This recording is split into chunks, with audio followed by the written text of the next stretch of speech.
Now that we've seen how to change our viewpoint in 3D, let's also look at how to manipulate objects using the transforms. Transforms in 3D are position, rotation, and scale. And you'll see 3 buttons up here on the main toolbar: select and move, select and rotate, and select and uniform scale. Currently, I've got my select object tool active. If I click on something, it'll be selected, but I won't be able to move it. The select object tool is great when you want to just select something, but not actually transform it or position it. To change the position of an object, use select and move and activate that button, and that'll allow you to position the object. It also allows you to select. So that we can see this a little bit better, I'm going to orbit around to the other side, grab that orbit tool, and then just spin around, maybe position, and then go back to my move tool. And we can see that there is an axis tripod here. In 3ds Max, this is known as a gizmo. It's a manipulator that allows me to, for example, move an object. And in this case, we have 3 directions we can move in. We've got the X, Y, and Z axes. And by default, those correspond to the X, Y, and Z directions of the world or the grid. And you can see that here in the lower left corner of the perspective view, there's another axis tripod that indicates the orientation of the world. And by default, the move gizmo is oriented with the world. I can move in world Y, or world X, or world Z, which is the blue line, or blue arrow, and that's the elevation. We can make that gizmo larger or smaller using keyboard shortcuts. Press the equal sign on your keyboard to make that gizmo larger, and the minus sign on your keyboard to make it smaller. Additionally, there are 3 angle brackets here on the gizmo, and if I hover my mouse over this one, the XY angle bracket, and then click there, I can position the object in both X and Y simultaneously. I can move that around and keep it at the same elevation or height. We can see that in the front and left views that the plant is not moving up and down in the world. That's the move tool. Then we got the select and rotate tool. Activate that. And similarly, we get 3 color-coded circles instead of arrows here. And this allows us to rotate around one of the 3 axes of 3D space. X is red, Y is green, and Z is blue. If I rotate around Z, that's this circle here. It's currently active, so it's highlighted in yellow.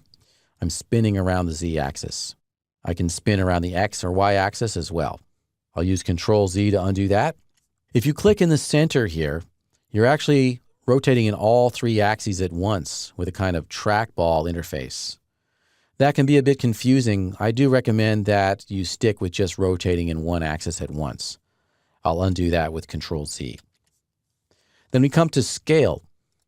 Scale is kind of tricky and kind of problematic. I would recommend that you try not to scale objects whenever possible. If you want to change the size of an object, then if it has a size parameter, use that. For example, this plant over here, in its modify panel, it has a height parameter. And I can adjust that height to make the plant larger or smaller. But the scale of the object, its actual transform, is staying at 100%. And I can see that because with the scale tool active and the object selected, down here in this area, the transform type in area, we can see that X, Y, and Z values are all 100. The object is at 100% scale. But I've changed its parametric size. You really don't want to scale things if you can help it because, for example, if this height over here says 20, and then I go and scale it by clicking in the center of that scale manipulator or gizmo, I can make the object larger in the world. I can bring that up to like 300% size. But now at this point, this height parameter is no longer accurate. It says a height of 20, and that's actually 20 inches currently. It says it's 20 inches tall, but I've scaled it up by a factor of 300%. So actually it's 60 inches tall in reality. That's only one of the problems that can come from scaling.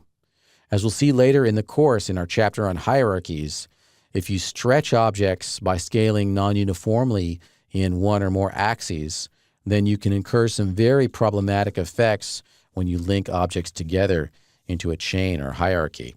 If possible, don't scale the object. If you've got the ability to change its size with a parameter, use that. If you don't have that ability, then scale all the components or sub-objects at the same time and leave the transforms at their default of 100. Again, we'll talk about this later in the course. I'll go into depth about the problems that can happen with scale, how to avoid them, or how to fix them once they occur. Right now, I'm just going to restore this back to its 100% scale. I can go down to that transform type in and just type in a value of 100. And now it's actually 20 inches tall. All right, those are the transform tools: move, rotate, and scale in 3ds Max.